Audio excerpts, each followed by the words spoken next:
Amit Pak, Riri sakit ngomong loh Pak. Tapi dijawab. Jika ada seorang anak yang lari-larian di dalam masjid, berisik, teriak-teriak, menurut kalian apa yang harus kalian lakukan? Apakah dikasih tahu baik-baik, dibentak, atau dilaporkan kepada orang tuanya? Nah, di dalam video tersebut ada seorang ibu yang mencari atau menanyakan seseorang yang telah mencubit anaknya, karena dia merasa bahwa anaknya ini masih anak-anak gitu. Wajar saja ketika lari-larian di dalam masjid. Tapi perlu diperhatikan juga ya, bahwa mungkin masih anak-anak, tapi kita sebagai orang tua juga harus mengerti bahwa tidak semua orang itu nyaman dengan perilaku anak kita.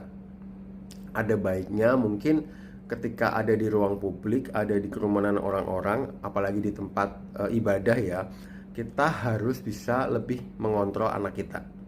Supaya apa? Tidak mengganggu orang lain dan tidak sakit hati ketika orang lain merespon perilaku anak kita itu dengan kurang baik.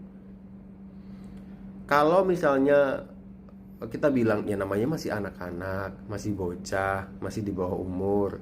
Iya benar gitu, benar. Masih anak-anak emang diaturnya susah gitu. Tapi kita sebagai orang tua memang tidak bisa tidak bisa untuk memaksa orang untuk memaklumi apa yang anak kita lakukan di ruang publik. Benar nggak?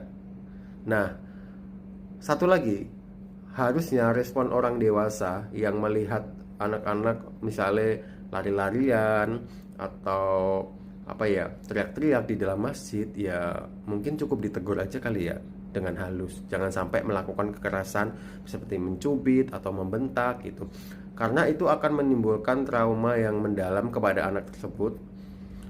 Nanti bisa-bisa malah dia nggak mau ke masjid kan, karena mengalami trauma gitu. Jadi sebenarnya kedua belah pihak harus bersikap bijak. Sebagai orang tua juga mungkin harus lebih bisa menjaga anaknya supaya tidak mengganggu jamaah lain yang sedang beribadah, supaya kekhusyukan beribadah itu tidak terganggu gitu. Dan sebagai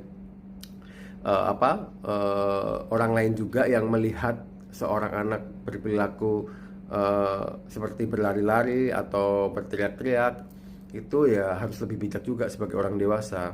Jangan sampai melakukan kekerasan, jangan sampai membentak, karena kan di dalam masjid itu kan seharusnya kita bisa lebih mengendalikan emosi ya. Jadi menurut kalian apakah wajar